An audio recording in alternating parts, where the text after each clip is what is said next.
민감한 것과 내향적인 것은 다르다.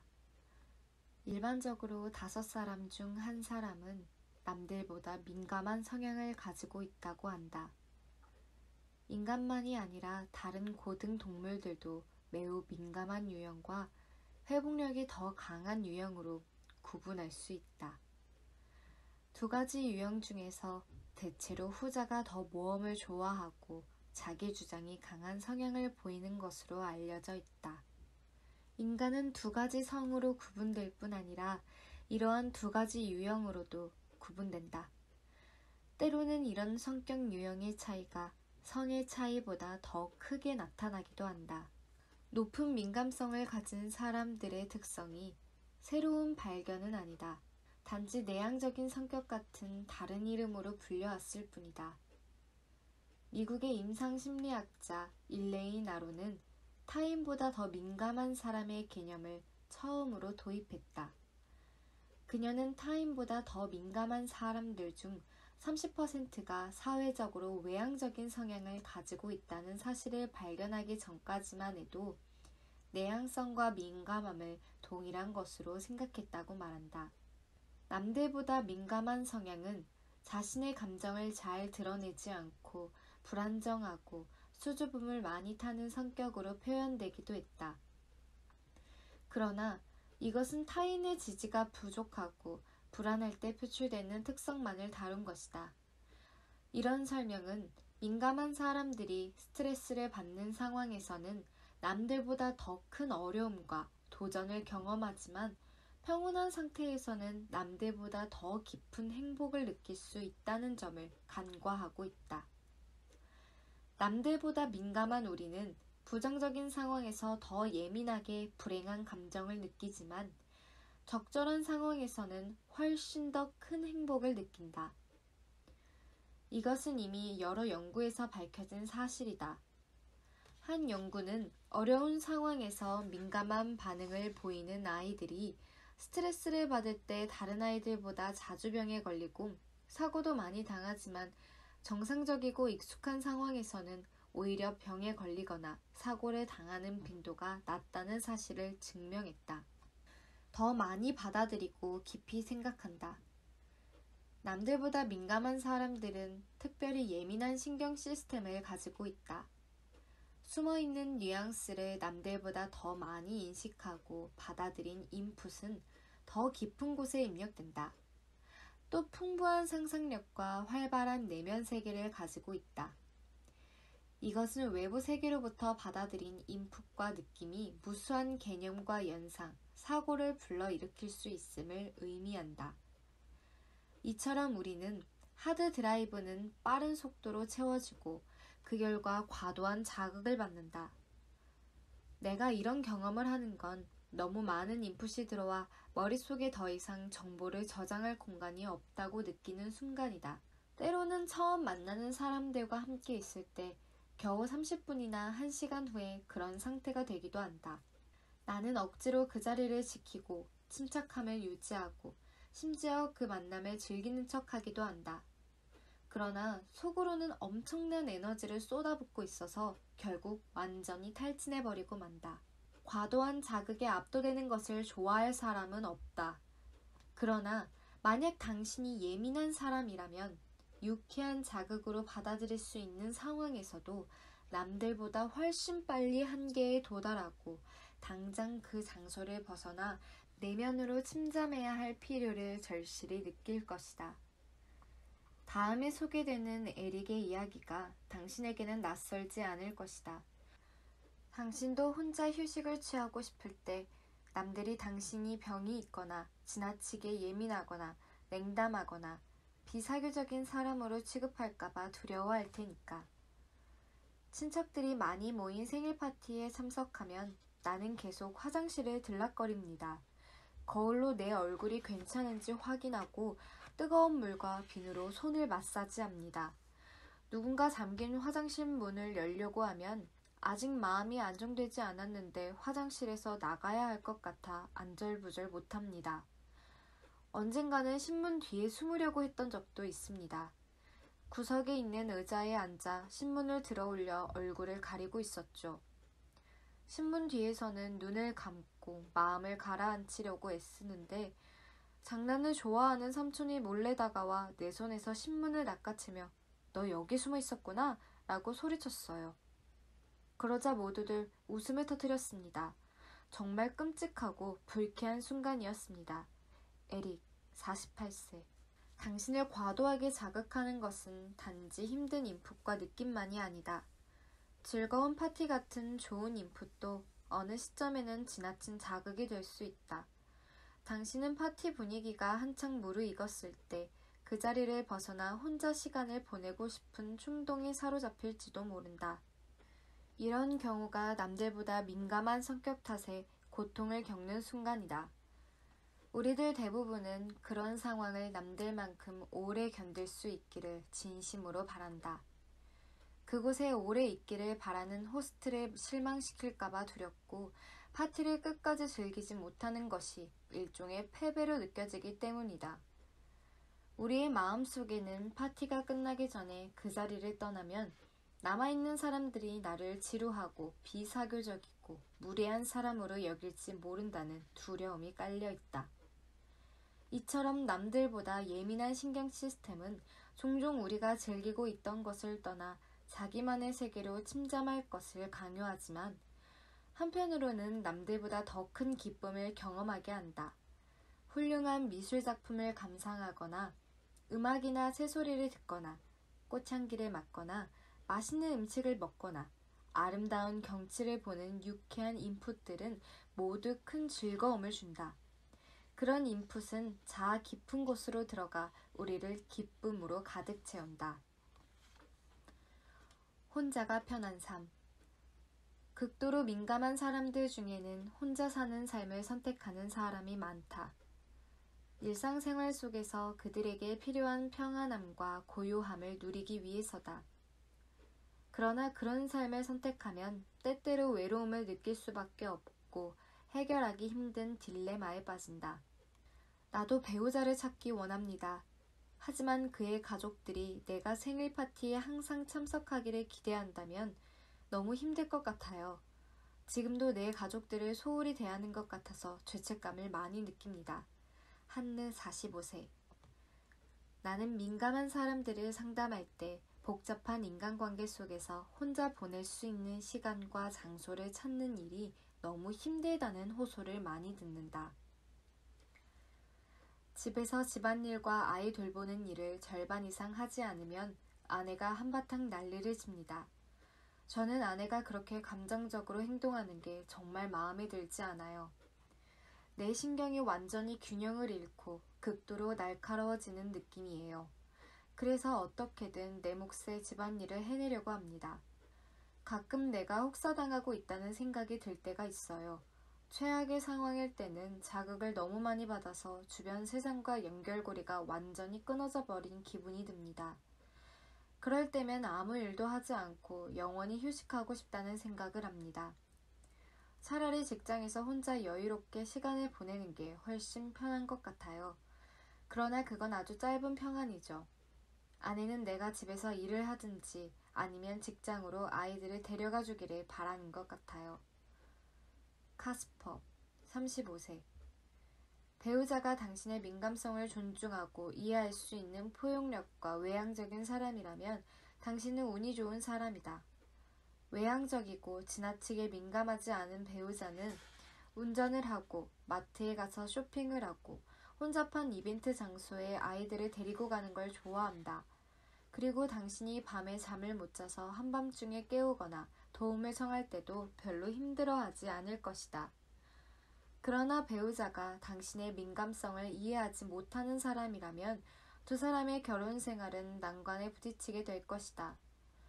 배우자가 당신의 민감한 성향을 배려해 준다고 해도 기회가 있을 때마다 항상 피곤해하는 당신 곁에 나처럼 에너지 많은 사람이 있다는 건 당신에게 큰 행운이야 라는 식으로 말한다면 당신이 함께 이벤트에 참석하지 않거나 당신보다 집안일을 더 많이 할 때마다 한숨을 내쉰다면 당신은 그에게 짐이 되고 있다는 생각에 좌절감을 느낄 것이다.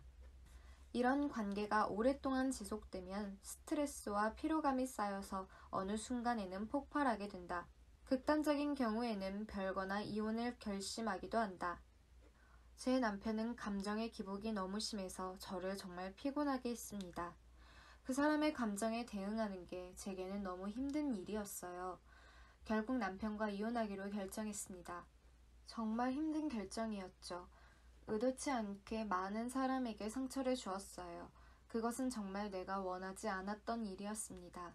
리나, 42세. 민감한 사람들끼리 만나서 행복한 결혼 생활을 하는 경우도 있다. 나는 세 번째 결혼해서 영혼이 통하는 사람을 만났습니다. 다른 사람들의 눈에는 우리가 정말 지루한 생활을 하는 것처럼 보일지도 모릅니다. 우리 둘 다 운전하는 걸 좋아하지 않기 때문에 대부분의 시간을 집에서 보냅니다. 함께 있어도 대화를 별로 하지 않을 때가 많아요. 그래서 서로의 존재를 깊이 느낄 수 있습니다. 나 자신도 잘 몰랐던 나의 내면에 대해 아내와 대화를 나눌 수 있다는 게 정말 행복합니다. 에곤, 62세. 민감한 부모의 아이들. 남들보다 민감한 사람들 중에는 자녀를 갖지 않거나 한 명만 갖는 사람들이 있다. 이들에게는 부모 역할이 매우 어려운 일이다. 내게 필요한 휴식 시간을 갖기가 너무 힘들어요. 잠시 쉬려고 욕실에 들어가면 금방 딸아이가 엄마 어디 있어? 라고 소리치거든요. 마야, 38세. 내 강의를 듣는 사람들 중에는 가끔 10대의 자녀들에게 밖에 나가서 살라고 할 수밖에 없다고 털어놓는 이들이 있다. 그들은 그 연령대의 자녀들이 너무 시끄럽고 혼란스럽고 예측 불가능해서 함께 생활하기가 너무 힘들다고 말한다. 당신이 남들보다 민감하다면 아마도 부모로서 좋은 자질을 많이 가지고 있을 것이다. 직관적이고 주의력이 깊고 자녀가 무엇을 필요로 하는지 잘 파악할 수 있고 좋은 부모가 되기 위해 최선을 다할 것이다. 또 당신은 좋은 부모에 대해 높은 기준을 가지고 있어서 자신이 그 기준에 미치지 못할 때 수치심을 느낄 것이다. 문제는 완벽한 부모 역할을 하기 위해 에너지를 너무 많이 소모하고 결국 탈진할 위험이 있다는 것이다. 당신에게는 혼자 조용히 침잠할 수 있는 시간이 필요하다. 그런 시간을 충분히 갖지 못하면 짜증을 내게 되고 타인에 대한 공감 능력이 잃게 된다. 부부가 함께 육아를 담당한다면 교대로 아이를 돌보고 각자 휴식 시간을 갖는 게 효율적인 방법이다. 자녀를 혼자 양육할 때는 배우자의 도움과 지지를 최대한 많이 받아야 한다. 나는 혼자 두 자녀를 키웠다. 좋은 엄마가 되기 위해 노력했지만 부모로서 더 많은 걸 해주지 못해 미안할 때가 많았다. 그중 하나는 아이들의 학교에서 열리는 학부모 모임에 모두 참석하지 못하는 경우였다. 내 아이들은 어릴 때부터 아침에 혼자 일어나 학교에 가는 일에 익숙했다. 아침에 일어나서 자녀들이 먹을 빵을 직접 굽는다는 부모들의 이야기를 들으면 마음이 아팠다. 나도 내 아이들을 위해서 그렇게 해주고 싶었다. 그러나 아침에 두 아이가 학교에 갈 준비를 시켜야 한다는 일이 내게는 큰 스트레스였다. 마지막 순간까지 실랑이를 벌이는 아이를 달래서 간신히 등교시키고 나면 다시 마음을 가라앉히고 내 일에 집중할 때까지 오랜 시간이 걸렸다. 나는 결국 기마개를 하고 침대에 누워서 아이들이 집을 나간 후에 일어나는 방법을 선택했다. 혼자 평화로운 아침을 보내면 그날 하루 좋은 컨디션을 유지할 수 있었다. 그러나 교구 사람들이 내게 아침에 일어나는 시간을 물어볼 때마다 부끄러워서 대답을 피하곤 했다. 지금도 나는 아이들에게 해주지 못한 일들에 대해 안타까움과 미안함을 느낀다. 에너지가 넘치는 엄마가 되고 싶었지만 내게는 그럴 능력이 없었다. 그것이 현실이었다. 그러나 이제는 더 이상 나 자신에게 화내지 않는다. 그리고 현재 내 아이들은 자신의 삶을 자립적으로 잘 살아가고 있다. 임계점이 매우 낮다. 남들보다 민감한 당신은 불쾌한 소리나 모습, 냄새로부터 자신을 분리하는 것이 얼마나 힘든 일인지 알 것이다. 당신은 자신이 선택하지 않은 것들과 걸러낼 수 없는 인풋 때문에 자주 신경이 곤두서고 짜증스러워지는 경험을 할 것이다. 남들은 정상적인 것으로 받아들인 소리가 당신에게는 신경 시스템의 균형을 깨뜨리는 극도로 거슬리는 소음으로 감지될 것이다. 특히 당신에게 새해 전날은 두려운 시간이다. 민감한 감성을 가진 당신은 하늘에 수놓는 불꽃의 아름다움에 감탄한다. 그러나 불꽃의 요란한 폭발음은 적응하기 힘든 소음이기도 하다. 그 소음은 당신의 신경 시스템을 뚫고 들어와 온 신경을 뒤흔들고 예민하고 불안하게 만든다. 나는 민감한 성격을 주제로 세미나를 열거나 1대1 상담을 할 때 참가자들에게 민감한 성격 때문에 겪은 최상의 경험과 최악의 경험에 대해 묻곤 한다. 꽤 많은 사람이 새해 전날이 최악의 경험이었다고 대답한다. 실제로 폭발음이 살아있는 지옥의 끔찍한 소리처럼 느껴졌다고 말하는 사람들도 있다. 깊이 잠들기 힘들고 작은 소음에도 깨는 예민한 사람은 옆에서 무언가 찾느라고 부스럭거리는 사소한 소리에도 신경이 곤두선다. 그런 사람에게는 피하고 싶은 특별한 장소나 환경이 있다. 유난히 민감한 사람들은 추운 날씨나 찬바람의 영향을 많이 받기 때문에 야외에서 열리는 파티에 초대를 받으면 곤혹스러워한다. 미용실에 갔을 때 파마를 하는 손님이 있으면 화학약품 냄새가 당신을 고통스럽게 할 것이다. 담배를 피우는 사람의 집을 방문하는 것도 고역이다. 집주인이 당신이 방문하는 동안 담배를 피우지 않아도 옷과 가구에 배인 담배 냄새는 예민한 당신의 코를 견디기 힘들게 할 것이다. 내담자 중에는 직장에 하루 종일 라디오가 켜져 있어서 그 소음을 참지 못하고 사표를 낸 사람도 있다. 카페에 당신이 좋아하지 않는 음악이 큰 소리로 흘러나오면 그곳은 불편한 장소가 된다. 남들보다 민감한 사람은 많은 사람이 북적거리는 장소에 있을 때 심한 스트레스를 받는다. 사실 유달리 민감한 사람이 자기 마음에 쏙 드는 카페를 찾아가기란 무척 어려운 일이다. 당신의 마음에 드는 카페를 찾다가 동행한 사람들이 짜증스러워하며 화를 낸 적이 종종 있을 것이다. 특히 모두들 피곤하고 배가 고플 때는 더 난감한 상황이 벌어진다. 나도 내 기분을 맞추기가 너무 힘들어서 나에게 화가 날 때가 많아요. 남들처럼 모든 일을 무던하게 받아들일 수 있다면 얼마나 좋을까 하는 생각을 자주 해요. 수잔, 23세. 남들보다 민감한 우리는 모든 일을 가볍게 받아들이지 못한다. 고통의 임계점이 낮기 때문에 주변 상황이 좋지 않을 때 더 큰 고통을 받는다. 타인의 감정에 영향을 받는다. 극도로 민감한 사람들은 자신의 환경 속에 갈등 요소가 있을 때 견디기 힘들어한다. 언쟁이 벌어지는 상황은 그들을 피곤하게 만든다. 긴장감이 감도는 자리에 있는 것조차 버거운 일이다. 하지만 다른 관점에서 보면 남들보다 민감한 사람들은 뛰어난 감정이입 능력을 가지고 있다. 우리는 상대방의 이야기를 들을 때 깊이 공감할 수 있다. 그래서 남을 돌보는 직업을 선택하고 그 분야에서 능력을 인정받는 경우가 많다. 민감한 사람들이 남을 돌보고 돕는 직업을 가지고 있다면 하루 일과가 끝날 때쯤 에너지가 완전히 고갈될 것이다. 민감하기 때문에 다른 사람들의 기분에 쉽게 영향을 받고 정신적인 상처도 많이 받는다. 남의 고통을 자신의 고통과 분리하지 못하고 집에 돌아와서도 그 감정에 빠져나오지 못한다. 많은 사람을 상대하는 일을 하는 민감한 사람들은 감정적인 에너지를 많이 소모해서 탈진하기 쉽다. 그런 사람은 무엇보다 자신을 돌보는 방법을 배우는 것이 중요하다. 가끔 내게 민감하게 반응하지 않는 방법을 배우고 싶다고 호소하는 사람들이 있다. 남들보다 민감한 사람들은 성능이 뛰어난 안테나를 가지고 있어서 자신의 주변에서 일어나는 일들을 명확하게 감지한다. 나도 가끔 신경 시스템 안으로 인풋이 들어오지 못하도록 안테나를 묶어버리고 싶다는 생각을 한다. 차라리 귀가 안 들리거나 눈이 안 보이거나 말을 할 수 없으면 좋겠다고 느낄 때도 있다. 그러나 그건 불가능한 일이다. 당신은 단지 자신이 경험하고 느끼는 것에 대해 생각하는 방식을 스스로 조정할 수 있을 뿐이다.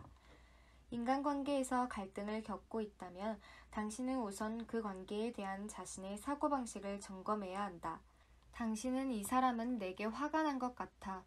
내가 뭘 잘못한 거지? 라고 생각하거나 이 사람은 무척 낙심하고 있어. 자기 자신을 돌아볼 시간이 필요해. 라고 생각할 수 있다. 첫 번째처럼 생각한다면 당신은 아마도 힘든 상황을 지나치게 부정적으로 받아들이는 습관을 가지고 있을 것이다. 7장을 읽어보면 기분과 생각이 얼마나 긴밀하게 연결되어 있는지 더 자세히 알 수 있다.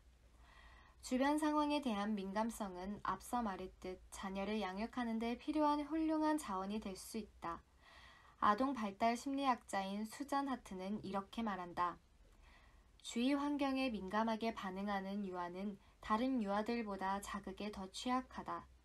안전하고 애정이 넘치는 환경은 어린 아이들이 자신의 주변 환경에 관심을 갖고 참여하고 공감하고 적응하며 즐거움을 경험할 수 있게 한다. 수잔 하트 2009 부모의 지지와 격려를 받으며 성장하는 민감한 아이들은 대체로 자신의 민감성을 하나의 자산으로 느끼고 받아들이게 된다. 당신이 어렸을 때 충분한 애정과 돌봄을 받지 못했다면 어른이 된 지금 자신의 삶에 애정과 돌봄을 제공하는 방법을 배워야 한다. 자신에게 민감성의 잠재력을 발휘하고 자원으로 활용할 수 있는 기회를 제공함으로써 삶을 지지하고 조정할 수 있게 될 것이다.